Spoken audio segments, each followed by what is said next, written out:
Hi అండి, బెల్లంతో రవ్వ లడ్డు చేసేసుకుందాం. దీనికోసం నేను పచ్చి కొబ్బరి తీసుకున్నాను. ఒక కొబ్బరికాయ తీసుకున్నానండి.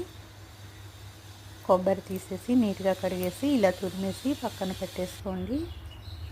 ఒక బాణీలో ఆయిల్ వేసేసి ఈ కొబ్బరిని అంతా వేయించేసుకుందాం. అదే బాణీలో మరి కొంచెం నెయ్యి వేసి బొంబాయి రవ్వను కూడా వేయించుకోవాలండి.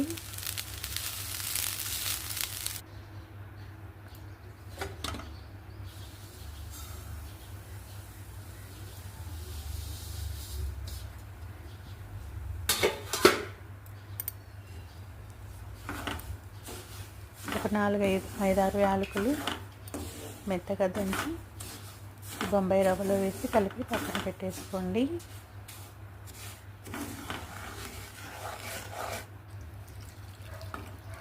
ఇప్పుడు తగినంత బెల్లాన్ని తీసుకొని అందులో కొంచెం అంత వాటర్ పోసేసి పాకం పట్టేసుకోండి రవ్వ లడ్డుకి. ఇది మీకు కొలతలతో ఫుల్ వీడియో కావాలంటే వీడియో పెట్టాను, అందులో చూసుకోండి.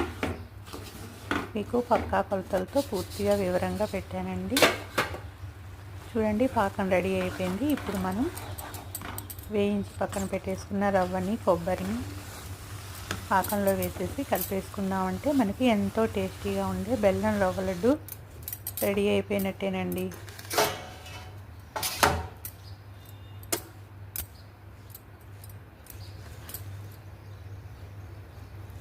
ఈ రవ్వ లడ్డుని పక్కా కొలతలతో చేసుకున్నారంటే వీడియోలో చూపించిన విధంగా చాలా పర్ఫెక్ట్గా వస్తుందండి. ఎంతో టేస్టీగా ఉంటుంది.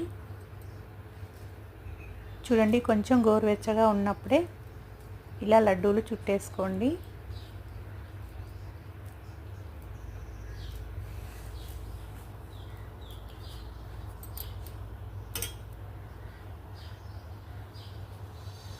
మీరు కొత్తగా నా ఛానల్ని చూస్తున్న వారైతే సబ్స్క్రైబ్ చేసుకోండి ఫ్రెండ్స్. షేర్ చేయండి, లైక్ చేయండి, కామెంట్ చేయండి.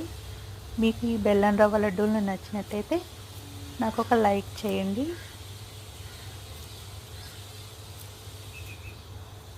చూడండి, ఎంతో టేస్టీగా ఉంటాయి బెల్లంతో చేసిన రవ్వ లడ్డు. పచ్చి కొబ్బరి బెల్లంతో చేసిన ఈ రవ్వ లడ్డూలు మీకు పక్కా కొలతలతో కావాలంటే వీడియోలో చూడండి.